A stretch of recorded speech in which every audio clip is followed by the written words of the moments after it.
What's going on, my guys? Welcome back to my channel. I am Garrett with Game of the Beach. Very excited to be here with you today because the new update has just been released. If you guys haven't updated your game yet, go into the App Store, go into the Google Play Store, whatever it may be. You got to update it manually, but update 8.1, if you check out news, is right here, October 26th.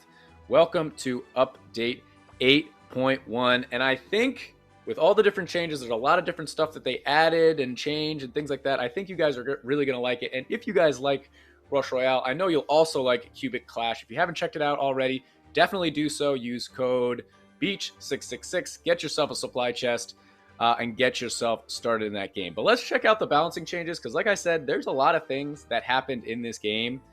And I want to go over it and talk about the buffs, the nerfs, and what the meta might look like going forward. So just to start off, balancing changes. Common units, Rogue. Okay, so Rogue is a unit that I really like. It's not that powerful. It's not that strong. So I don't really use it almost ever because it's just, you're not going to win with it. But they did buff it, okay? Initial attack cooldown is now shorter, 0.8 to 0.7. And initial damage is increased from 28 to 40. So that damage increase is pretty significant. I hope that makes a little bit of a difference. I'd absolutely love to see a little bit more Rogue. Mine's level 12 right now. I could get it to 13. So I think that maybe we're going to have to try it out. Rare units, Sentry. So initial damage increased from 90 to 115. Damage increase per level is now stronger from 10% to 11%. Okay, wow. Mana power up now increases damage more efficiently from 56 to 60, and initial interval for damage increase activation is now lower, 6 seconds to 5 seconds. So definitely a little bit of a buff there. Sentry is another one of those units. I think it's pretty cool. It's not as cool as Rogue, I don't think, but maybe we can get it up there. When it first came out, we thought Sentry, or at least I did, Sentry and Crystalmancer were going to be pretty much the same type of unit, but obviously Crystalmancer has jumped to the forefront, and Sentry's kind of disappeared. But now let's jump into our epic unit. So we knew this one was going to happen. Okay, Gargoyle, since it came out, I tried it a couple times. It is terrible. So here we are. Initial damage from area attack increased from 137 to 175. I think that's a pretty significant buff. But that's only buffing the area damage, okay? So if you guys haven't ever tried Gargoyle, if you get a Gargoyle statue next to another Gargoyle, so it's like, I think it's the even numbers are the statues, the odd numbers are the damage units, the attacking units. So those units will get a buff from the attacking, from the area damage.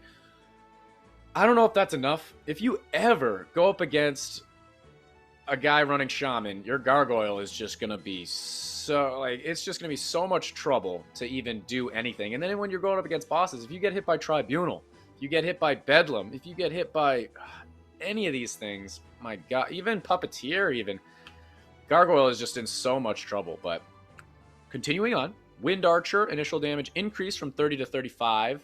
An Engineer initial damage is increased from 119 to 120. Really, one? My goodness. And damage increase per level is now stronger per level, 9.2% to 12%. That's also, I think, significant. If you guys haven't noticed yet so far, right, we haven't talked about the legendaries. They're coming up next. You guys can see it. But they are trying to buff. Every single thing we've talked about so far is a buff. So they're trying to make these common, rare, and epic cards a little bit more viable in the meta. I absolutely love that because that's what we want. There's so many people out there that don't have a ton of legendary cards, don't have Robot, you know, and don't have all these cards. I want to have these people be able to compete as long as they know how to play and they can make a good combination. I want them to be able to compete with Rogue, with Wind Archer. I don't want Wind Archer to be that much worse than Boreas. But if you guys are enjoying this video, make sure that you guys are subscribed.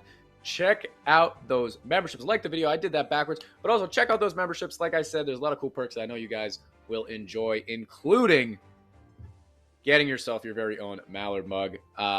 Yeah, it's lucky. You'd love it. All you got to be is a rare member. But let's continue on. We got legendary units to talk about. Guys, this right here, I absolutely love. Stasis. They had to have nerfed it, right? Stasis. Initial cooldown for throwing traps is now longer, 4 seconds to 5 seconds. Okay, so that's a little baby nerf, but a whole second I feel like is actually I mean, that's a serious nerf. That's significant, right? Stasis is the most strong slow unit right now. I think Frost is up there, Bombardier is up there, Cold Mage is up there, obviously. I think Stasis is at the very top right now. I'm not a huge fan of Stasis just because you can pause things for so long and then you end up losing against slow, and it's just kind of frustrating. But check out the next one here. Demonologist. Health multiplier of the summoned monster is now smaller. So from 1.1 to 0.7 multiplied. Okay, so that's a nerf. Okay, they're making the health of the monster that you summon lower HP, which makes it easier for your opponent to take out. The one thing I did notice is that didn't change. I'm hoping, actually, this isn't confirmed. They didn't change how much mana you're going to get from that Demonologist. However, mana is based off, the amount of mana you get for killing a monster is based upon how much HP it is. So I'm not sure if the fact that it has lower HP, if that also means that it's going to have lower mana production, which would be a bummer. I absolutely love Demonologist. If you guys aren't aware, Demonologist was not in the meta whatsoever. It got buffed, and then I think it got buffed again the very next update, balancing change. So it's been a while that it's been around now, but I still love it. I think it's just such a fun card. It's really unique, something like that. It's not as scummy as using Shaman, so I respect it. But next one up, Clock of Power. Nobody runs Clock of Power. Initial passive slow is now more efficient, 2% to 4%. That's a lot, a big buff. Initial slow after merging is now more efficient, also 25% to 30%. So definitely a buff to Clock of Power. We're definitely going to have to check that out. And while I have that notion going, put in the comments below, with all these, the video's not over, but with all of these buffs, nerfs, things like that, let me know what cards you guys want to see me try out.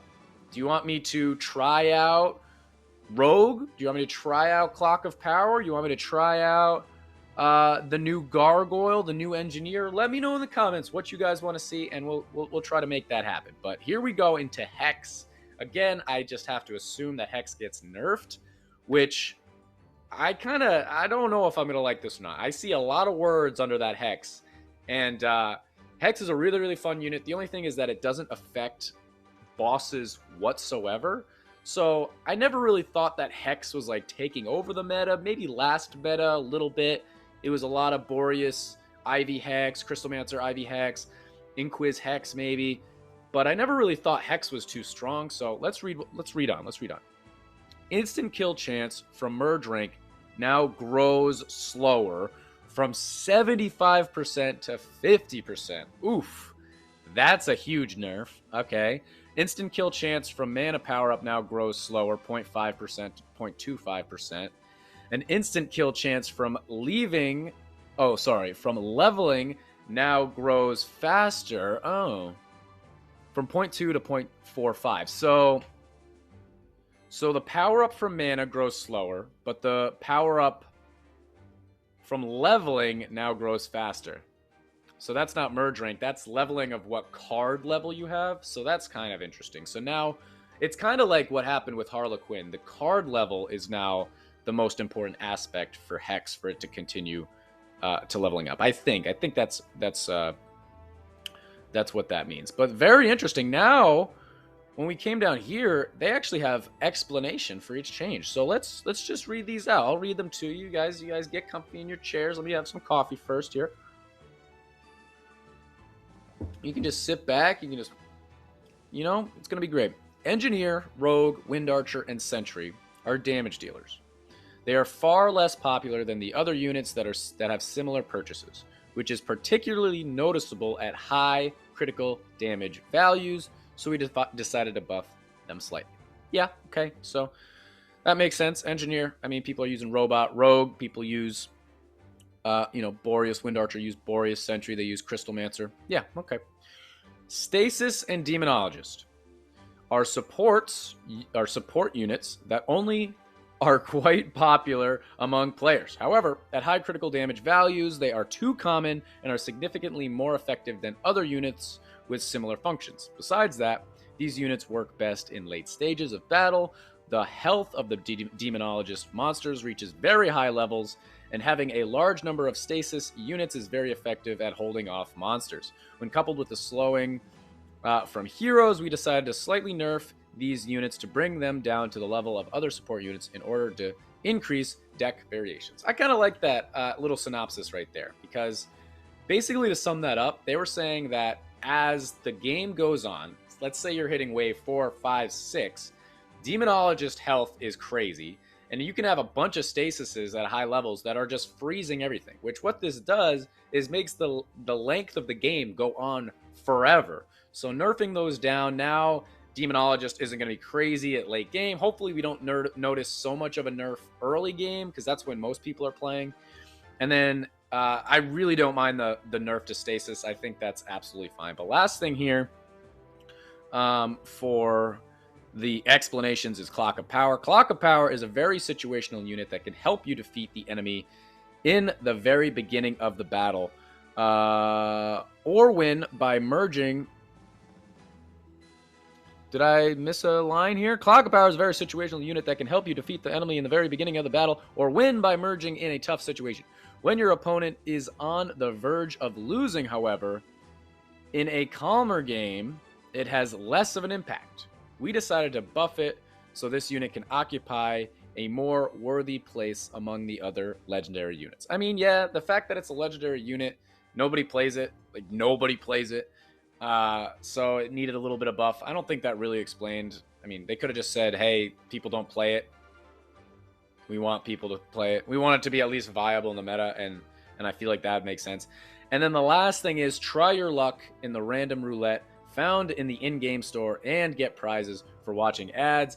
Let's just go on over to show you guys what the random roulette is. It kind of cracks me up. So there it is.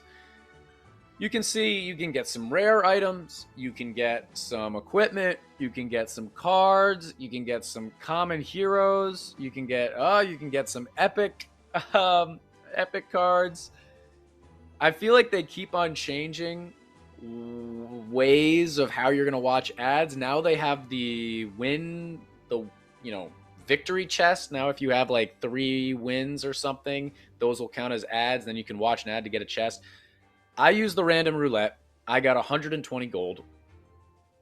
Was it worth me watching that ad? I don't really know. Another way of watching an ad, but pretty interesting. So let me know what you guys think of all these different changes, the balances. Did you hope to see something nerfed? Did you hope to see something buffed? We'll talk about it right now. Right now, guys, Robot, you see it in my deck. It did not get a nerf, okay? That was the big question. If you guys are still here at 13 minutes, Robot did not get a nerf, which is a little bit curious, but at the same time, it's not really that curious, okay?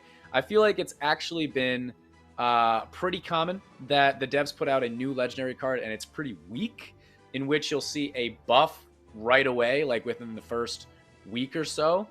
Only so often do they put out a legendary card that's actually really strong. So you can only get this card from an event.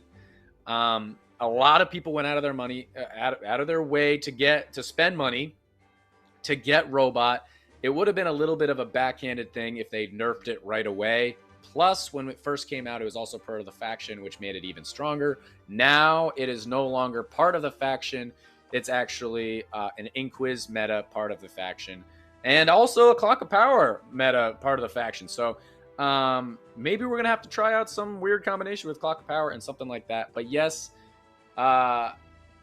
yes, our Robot did not get nerfed, but it's not part of the faction, so it kind of feels like it is weaker, which is a little bit curious. But that's going to be the end of this YouTube video, guys. Let me know what you guys think of all these changes and what cards you want to see me try out in the future.